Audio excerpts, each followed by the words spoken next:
I'm Cassidy King, and you're hanging out with me and Rob on Front Row Live.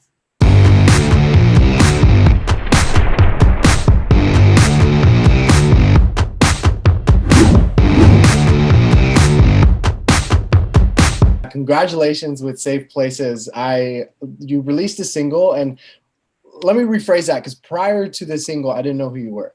And you released the single, and I kind of got like instantly hooked with your music, but like also like the way that you deliver your lyrics. I feel like that was pretty unique. Talk to me a little bit about like kind of discovering your delivery and the way that you create your music. Well, first of all, thank you. I would say I try to make every single song very personal to me. And through that, a lot of people can relate to it. And especially Safe Places, that was already such an emotional song for me because it is a true story. And it's based off of real emotions. So just going into the studio and writing that song, it was actually like a tough day. I remember it was heavy recording that song just because the lyrics meant so much to me. And I knew that they were going to hit for a lot of people because those lyrics and that story wasn't necessarily spoken on yet. I haven't heard many artists speak on that certain situation, especially in the LGBT community. I didn't have a song like that. So I knew it was going to hit home for a lot of people, but it started with just like hitting home for me first and then being able to get everybody else to relate to it because it's a heavy story and it means a lot to me. It's very emotional. Being able to get emotional like that, you know, with a new producer and knowing that, you know, fans are going to be listening to this and, you know, they're going to get your vulnerable side. Like, how did you get comfortable in kind of opening up with this track? I mean, it's not always easy. I think being vulnerable is really scary for a lot of people.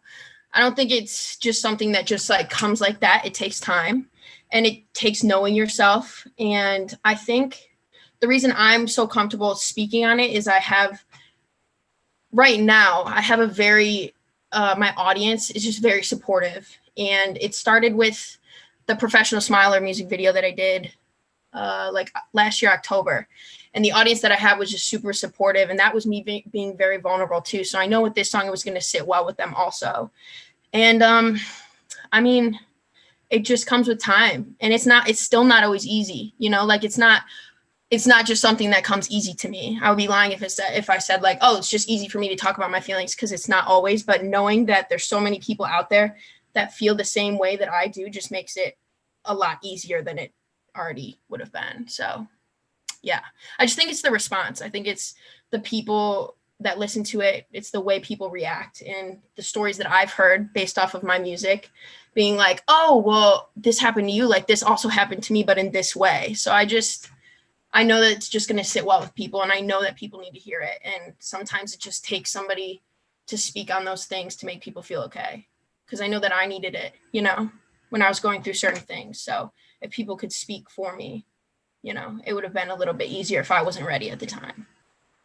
And I feel like at the same time, like I feel like when we listen to the song, you're giving us that raw take. Like it's not, you know, there isn't much editing to it, because I kind of feel like that in your voice, that like that difficulty of like kind of opening up and talking about it. Like I feel like that pain's still there. Thank you. In the recording process, like do you feel that you had to keep that first original take because it was such a raw emotion, or, you know, what was that like?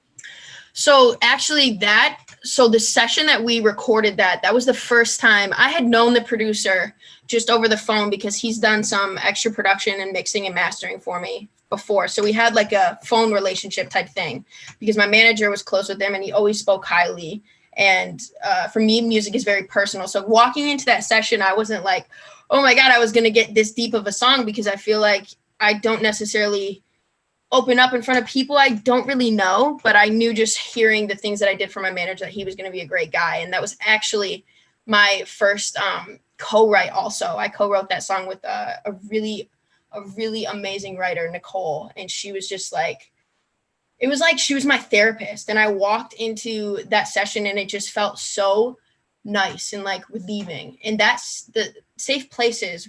That song was written based off of a poem that I had originally written when I was going through what I went through in that relationship. And I had never talked about it before. That was the first time I was like openly talking about everything that I went through in that relationship. And that was the moment, like in that studio session, I was just opening up and I was like, what the hell is going on? I barely I know these people, but I don't know them that well. I'm like, what is happening? Like, it was so crazy. And I just remember she was like my therapist, and we were just talking about it. And I just like read her these notes in my phone. And I was just like, I just want to talk about it. You know, like I need to heal from this. And this is going to be something that helps me cope if we do write about it. Because we had a bunch of different ideas that we wanted to write about, but this story was very, was just like very powerful for the both of us. So it felt really great, and it felt warm. Like it felt like a really, really great energy when I was in there.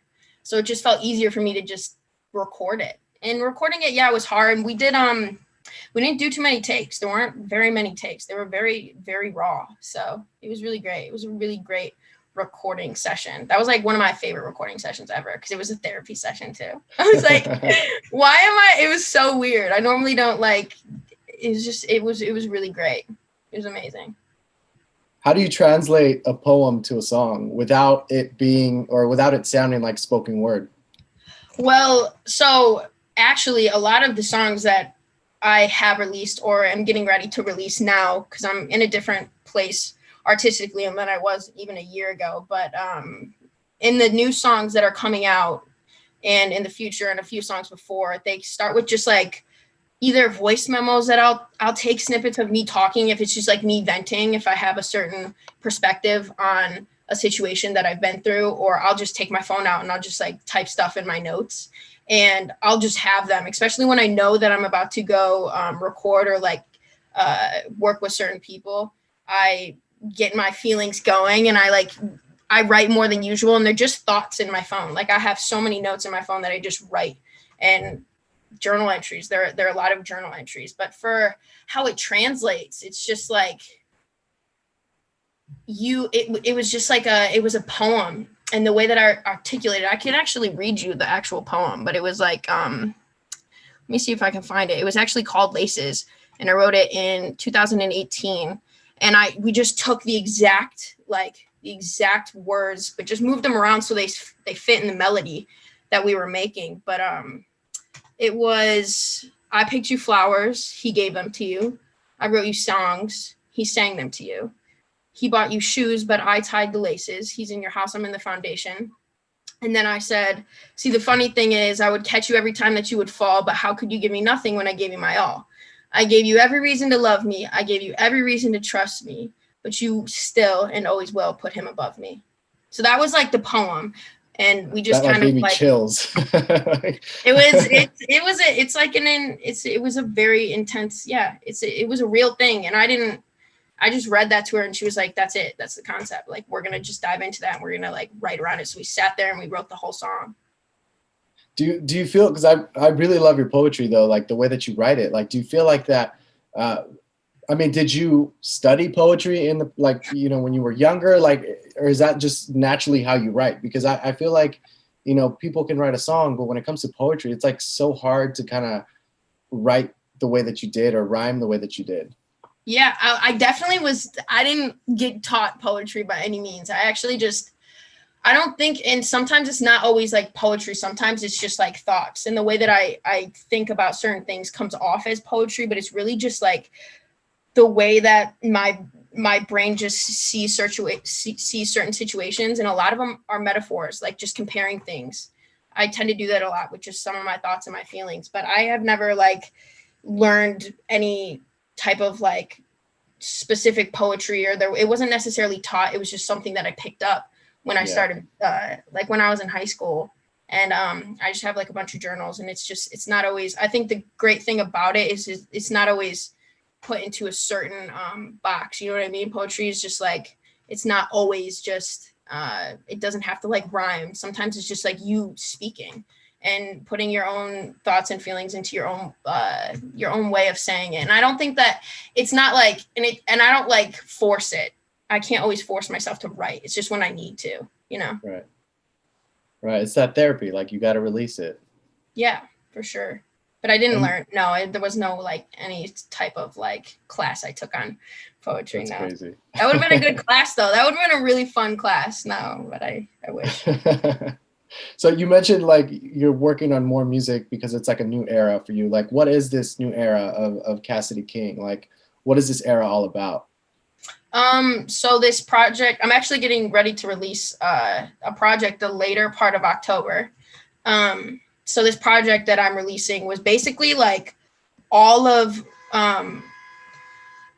did you hear that? That was a horn, sorry. But it's basically like it's a collection, it's based off of and inspired by a collection of writings that I had the first time I ever fell in love. And it's all about one person. It's all about the same person. So it was that whole experience. So it was like very intense, my first time ever falling in love with somebody. And it was just like the biggest emotional roller coaster that I have ever been on, and I'm still picking up pieces, and there's parts of me that are still working on being better, but it was so intense, and I had so many things to say about it, and I have so many more things I have to say about it, but yeah, it's just it's inspired by the collections of writings that I made when I was in that relationship that Safe Places was about. I experienced a whole lot. My first time falling in love, I was like, holy shit. It's a lot. Falling in love is like a lot. It's tough. It's tough. But, you know, fortunately you're an artist and you're able to kind of like feed off of that. And, you know, I guess at the same time that helps you kind of feel or get better from it. Yeah, for sure. I mean, it's definitely a coping mechanism for sure. It's definitely just like, it's an outlet, you know. It is for a lot of artists. I feel like it's just a place where you can speak on all your feelings and not necessarily feel like you have to put them in a certain box, like I said. So yeah, it was really great. It was really healing for me, and I'm excited for people to hear it. It's a very deep project, but I think it's what people need, you know. Now, is this still kind of part of Broken Hearts Still Beat or Still Beating? Oh my, no. Oh my gosh. Oh my God, no. That is, I took, no, that was, so basically, how did you know about that project? I don't even think it's on platforms. How do you know about that? Wait, I need to know. How did you find that? It's out there somewhere. Oh my God. Okay, so basically, should I elaborate on that? Because people are gonna be like, why are they laughing? I went through this whole journey of self-discovery, and I was going through that while I was making music, and I was making a lot of music for it seems now like a long period of time where I wasn't being myself, and that I was making music that I thought I had to make and to fit a certain something that people would like. So I made music that wasn't for the likes of me. It was just kind of being controlled and told to be something by someone else. So I was kind of conforming that and conforming my writing and my music to that. So that was that project. I actually took that down. There's still a couple songs up from that project, but eventually I think that it's not something, I don't know, that project was just not something I wanted out for people to hear. And I didn't think that it was a good representation of what I could do or who I was as an artist. So we took that down. But it was a good, you know, some people, it's just a lot of artists go through that where they get like told how to be and like how you should be to make it, right? And it's all, you know, and it's that project, yeah, that was a long time ago. But it's good. I feel like it still helped you kind of learn who you are as an artist and kind of like, I guess in a way, like develop your artistry in a sense. Yeah, for sure. I mean, I learned that I think sometimes you have to go through a lot of hard things to get where you want to be, right? And that's a very cliche saying, but you have to, for me, I had to go through that to fight very hard for what and who I wanted to be, because I ran from it for a really long time. So that project was me running. Yeah. So, and just not, you know, I know people love the music and there is a piece of me that is still within that music, but it's not 100%. So, you know, I appreciate what it did for me, and it got, you know, there were some songs on there that that got good attention, but it was just not the attention that I necessarily wanted, because I That feel you like needed, I was not being 100% myself when I was making that kind of music. But you know, you live and you learn, and you just have to remember who you are and just figure it out before you give it to other people. That's where it starts, is within yourself. Right. So I wasn't ready for that. So that's when I made the project, but it's all gone now. Well, not all of it. I'm sure you can probably find some on the internet, but it's just something I have to deal with. It's just something. But I mean, I'm glad that it's there. You know, it's all a process, and it shows growth. So, you know, you live and you learn. Now, I don't know if this ever came out or not, like officially, but I feel like another great track, if you were still willing to do it, because I feel like it was a heavy one, was the freestyle that you did about your dad. Oh yeah. Because that was like, it hit me. Like I was just like, damn, like I feel, once again, I'm feeling your emotions coming out of everything that you're saying and the way that you're saying it. Is that something that, have you thought of ever releasing that track from the 10 Toes Challenge? Yeah. So that song was the first thing for me that really did well, and that was the moment where I was like, shit, music could be it for me. And I didn't think, like, I always loved music and I always loved to do it, but it was never like,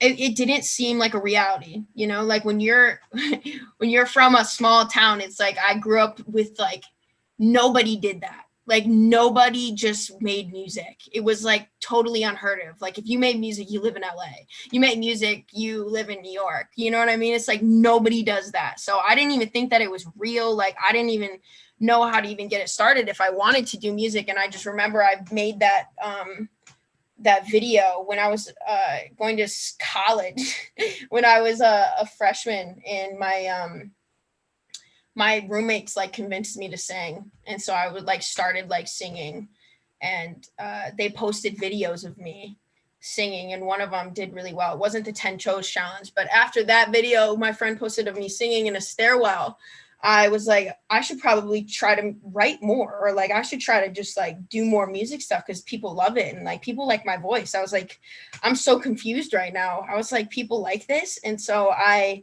remember I wanted to make videos of me singing. I just didn't know. I didn't want to be necessarily doing covers. I kind of, because I love to write. So I just wanted to try to write to that challenge, because it was going viral at the time. It was the 10 Toes Challenge. So I didn't like, at that point I had never been in love. So I like didn't know how to write about love. And I was like, I'm just going to write about a situation that I know, and that's something that's going to come really easy to me to talk about. And so it was actually inspired off of another thing that I just had it as a note on my phone.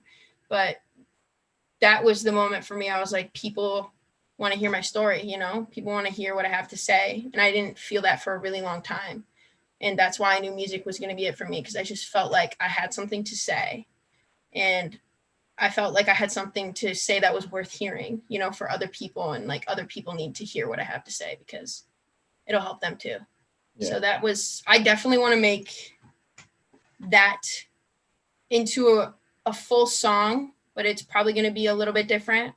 It'll probably be, because I've come a long way from then. Mm-hmm. So I'll figure out a way to speak on it, just I think in a better way.